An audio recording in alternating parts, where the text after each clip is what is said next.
yéex sax bu dee bu ñu wéyee ni duñ gaaw am équité sociale bi ni wax. dina compliqué transition bi yaakaar naa Souleymane def na ko foofu rek la ñuy jaarale dalal suñu gan mu sànniwaale ci kàddu muy honorable député Alioune Souaré honorable ñu ngi lay nuyu. maa ngi lay fay. mu ngi noonu dégg nga li Souleymane wax de. waaw xam nga Souleymane moom li mu wax je crois que c'est une analyse très pertinente. C'est parce que je crois que xëy na lenn rek laa dama dégg mu ne yéen décideurs yi ñun dañuy c'est-à-dire décideurs yi c'est l'exécutif. Exact. Et nous exerçons Absolument. le contrôle à votre nom. Absolument. Donc loolu tax à titre indicatif. Moi je pense que c'est important d'avoir effectivement ces données parce que umpale woon ne dernier référendum bi si la ñuy yokk pouvoiru assemblée nationale. parce que bu njëkk ba assemblée nationale da daan voter loi rek. fa la yemoon. amuloon possibilité contrôler action gouvernementale.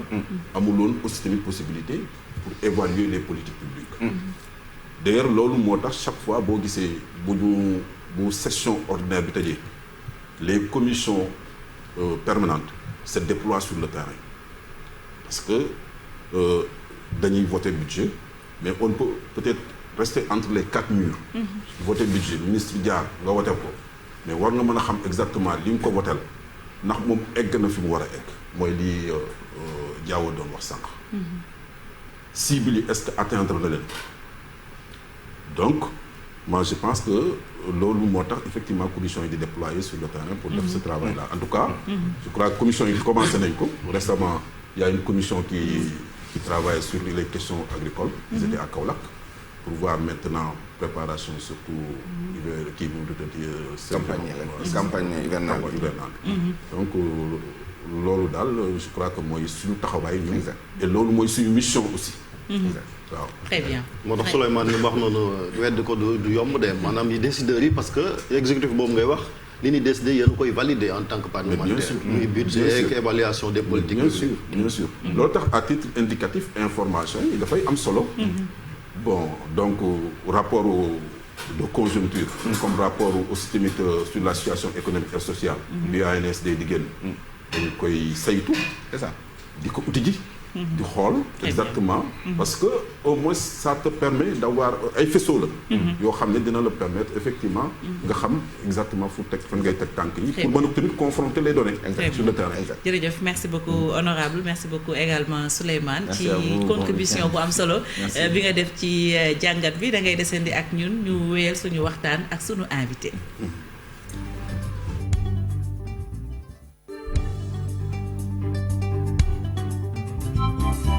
ñeen ko waxoon ca njalbeen nga honorable député Alioune Souaré la ñuy dalal moom nag bokk na ci liñ fas yéene waxtaane ci rek muy proposition de loi bi indi ay coppite wala boog modifiant bu loi 24 décembre 2002 soxal rek code de la route ak itam instituant le permis de conduire à point. muy lu am solo lan nga wax li ko waral nag mooy accident yi laataa sax bu démb bi moom honorable le 22 juin 2020 bi la daal di bind ab lettre muy lettre bi mu daal di koy jagleel président de l'Assemblée nationale wax ci lan moo tax kon mu def proposition de loi bi nga xamante ni article 60 moo may député boo xamante ni am nga xalaat ci doxalinu réew mi war ngaa mën a def proposition de loi moo tax ñu wax proposition de loi bu dee ci gouvernement bi la jógee on parle de projet de loi moo tax kon loolu day am solo ñu daal di koy leeral ak ki nga xamante ni moom mooy honorable laataa ñu ciy dugg nag moom ba mu ñëwee assemblée léegi un an la te législature mi ngi commencé ci weeru juin je pense 2017 yow nga remplacé fa Modou Diagne Fada mi nga xamante ne entre temps dem na nekk directeur général bu Sonacos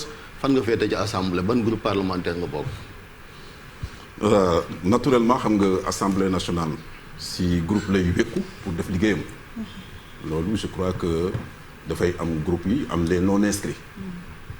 ñun bi nga xamee ne dem nañu ci compétition élection législative yi passé en 2018 dañu amoon benn député muy Modou Diagne Fada bon donc yàlla def mu nekk fa ba ñu nommé ko man ma remplacé ko man bi ma ñëwee dama continuer parce que dañu naan doo remplacer nit ñëw changer la fa nekkoon parce que déjà bi nga xamee ne ñëw naa xamal na ma ne ma dañu war a travailler avec le groupe Benno Bokk Yaakaar. Donc ñu ngi ci groupe boobu. donc membre groupe Benno Bokk Yaakaar nga ko. waaw groupe boobu la ñu bokk. parce que déjà fa laa fekk sama prédécesseur mu indiqué woon ma ne effectivement ci groupe boobu la ñu war a liggéey maintenant adhésion groupe dafa am lu ci am parce que dafa am lu ñuy wax adhésion par affinité ak adhésion apparenté loolu nag ñu koy faral di dégg apparenté bi bariwul xam nga fii li ñu habitué mooy bu ñu demee élection législative nga am lu la may groupe parlementaire boo leen ñëwee former groupe da ngeen di def une déclaration politique pour wax yéen naka ngeen fas yéene taxawee ci biir assemblée nationale. mais aussi tamit loolu may na la si non inscrit suñu gisee ne ñoom mënuñu am groupe parlementaire.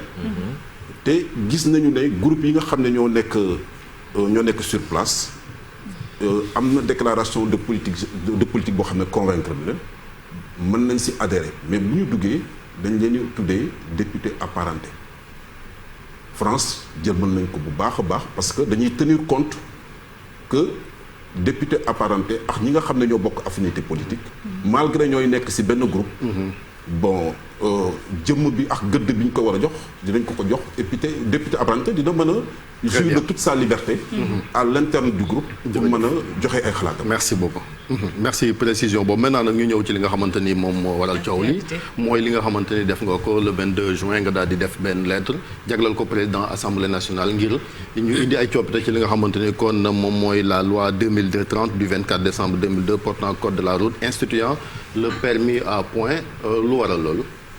waaw xam nga damay wax ne proposition de loi dafa ça entre dans l'ordre normal des choses député constitution ci boppam article 80 moo wax ne l'initiative des lois appartient concurremment au président de la République et aux députés d'ailleurs sax léeg-léeg damay gis sax des questions yu concernées Assemblée nationale vous souvent les journalistes vous préférez peut-être appeler un universitaire mu ñëw wax alors qu'en vérité il peut même être très loin des réalités parce que l'universitaire là il ne peut pas effectivement créer une loi président moo ko mën a créer ak député yi ñoo ko mën a créer loolu nag dafay indi si yow député bi nga am nag soobu si def ay recherche xool yow société bi ngay dund lan la laaj contexte bi toujours mooy déterminer yow su fekkee war nga def proposition de loi ou bien war a def proposition de loi xam nga doo tëdd rek yeewu rek gént da njëkk ne comme man constitution may na ma def proposition de loi damay def proposition. mais pourquoi sur la sécurité routière. voilà justement am na moom laa tànn parce que dama ne ñetti élément moo tax ma tànn sécurité routière et puis c'est un projet qui date depuis 2008 parce que j'étais à la 11e législature boobu joué wu ma remplaçant comme bi ma joué remplaçant bi mais bon vraiment j'étais partant titulaire la woon titulaire la woon en 2008 laa jëkk def une proposition de loi bi sur les permis à point mais malheureusement écho ba mu waroon amu ko parce que dafa fekkoon période boobu Assemblée nationale am crise avec le départ de Macky Sall man bi may def proposition de loi boobu Macky Sall moo nekk président Assemblée nationale Habib Sy moo nekkoon le ministre des transports donc bi ma dellusee gis naa ne ça n'a pas beaucoup évolué et puis c'était une nécessité parce que tey ñun ñëpp ku si nekk am nga sa bopp mbokk bu accident mbaa mu wàññeeku si accident mbaa peut-être mu doxee ay cëram wàññeeku si accident mu ne lii lu ñor société bi la kon nag naa si gëstu pour xool exactement lan lañ si mën a def ñaareel ba ma ne nag dinaa xool li nga xam ne tey actuellement mooy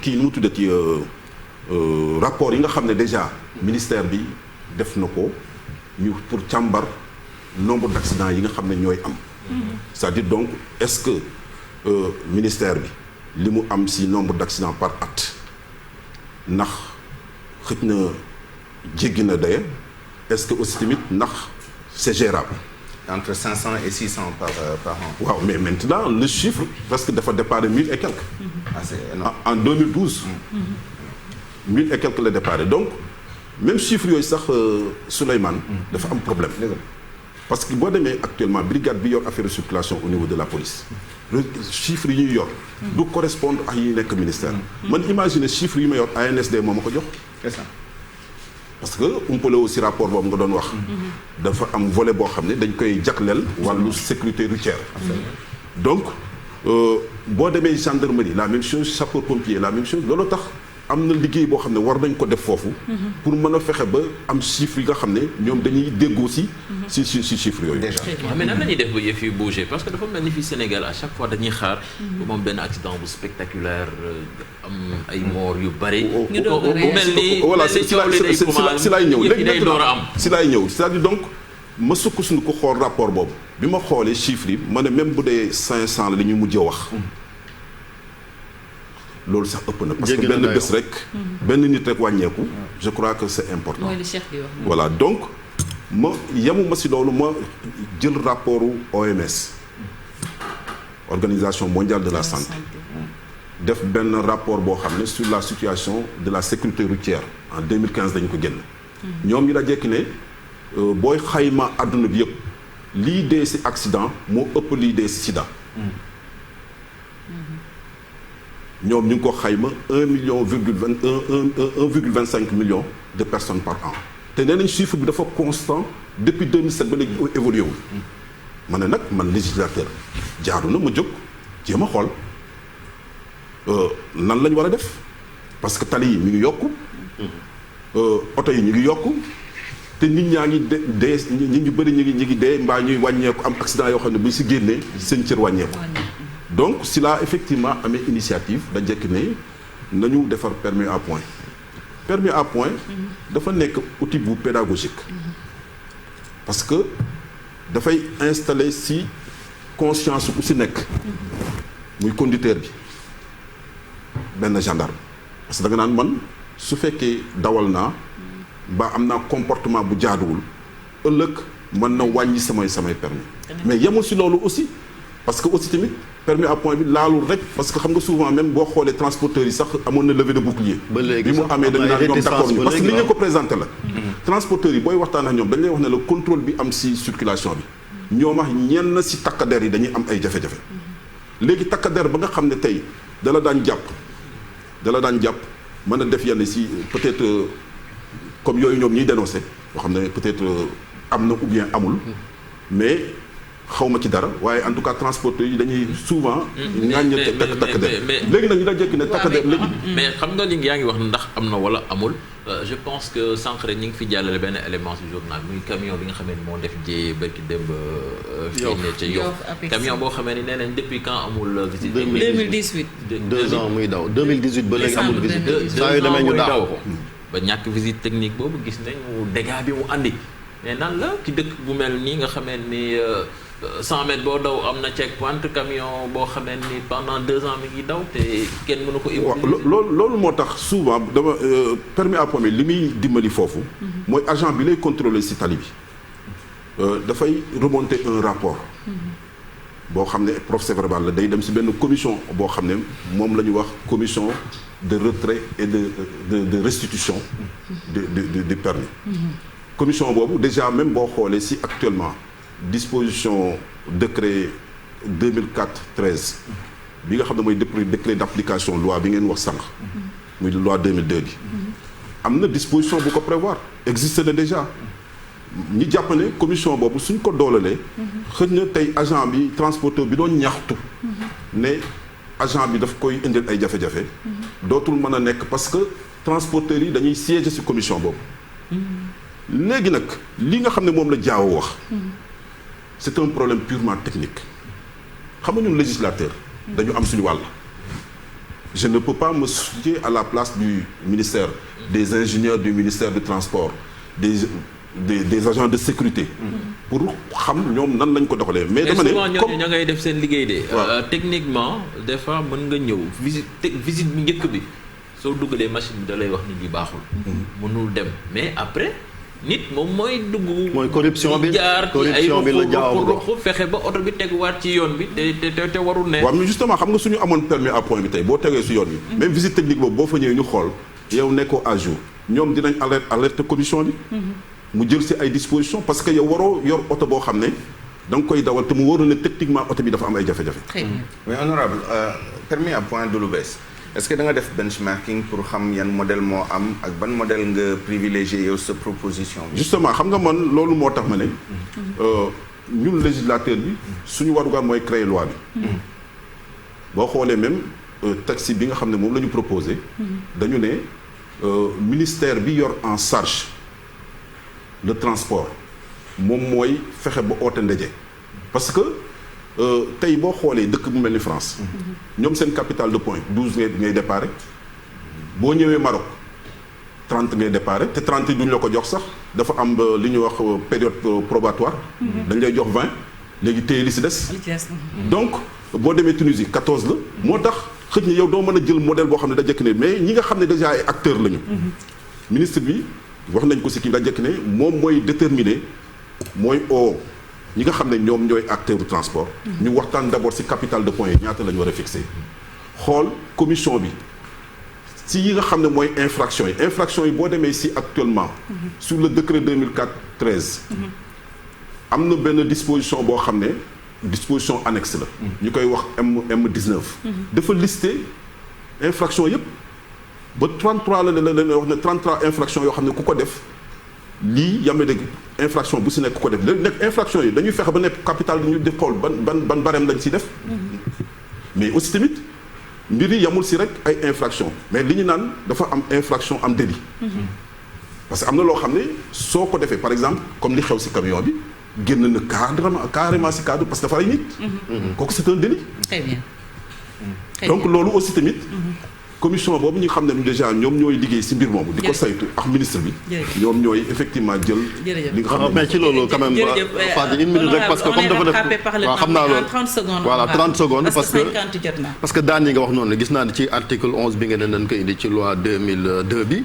ay daan yoo xamante teg nañ ko ci koo xam ne sax yàq nga infrastructure routière yi beneen bi moom mooy am nga yaakaar ni assemblée nationale dana nangul sa proposition parce que yàgg nañu am gis ay députés yu am ay initiative mais organisation ba tax na mbir ma du egg. xam nga loi 2002 bi boo xoolee loi 2002 30 du 24 décembre portant code de la route 17 articles la partie législative si 17 articles yi pratiquement yëpp ay infraction la ñu évoqué infraction aux règles concernant la conduite du véhicule extra article 11 bi prévoirul actuellement évolution réseau routier bi tey xoolal glissière yi ñuy daaneel nii si mbedd mi camion bu daaneel glissière mbaa oto bu daaneel glissière mbaa nga fekk feu rouge mbëkk ko mu daanu mais amul benn texte yi foo xam ne prévoir nañ pour mën la sanctionner loolu moo tax mu modifier article 11 boobu ñu dollu si la jekki ne bu njëkk ba entravé la ñu waxoon si disposition initiale bi dañ ne woon boo entravé circulation bi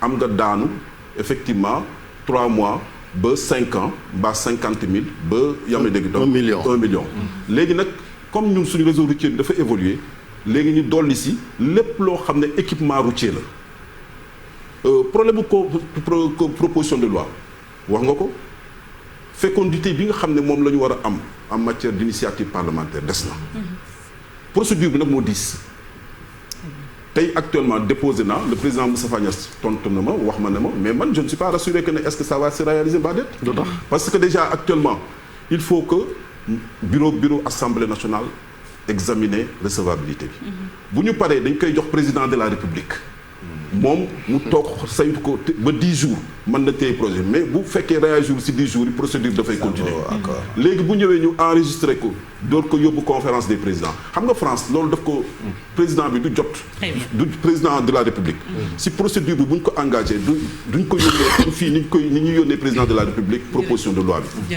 bu jógee bu ko président assemblée jotee rek bureau bi examiné ko dañ koy jox commission bi nga xam ne ñoo si war a liggéey ñu auditionné ki nga xam ne moom mooy initiateur très bien jërëjëf il faudra changer. jërëjëf honorable yaakaar naa tontu yi leer na doyalu ñu may waxtu yi moo ñu xoj may fàttali ne honorable député Alioune Souaré la ñu doon dalal ci info du matin moo nekkoon sunu gan ñaareelu pàcc bi léegi dañuy dem ci miroir régional inter.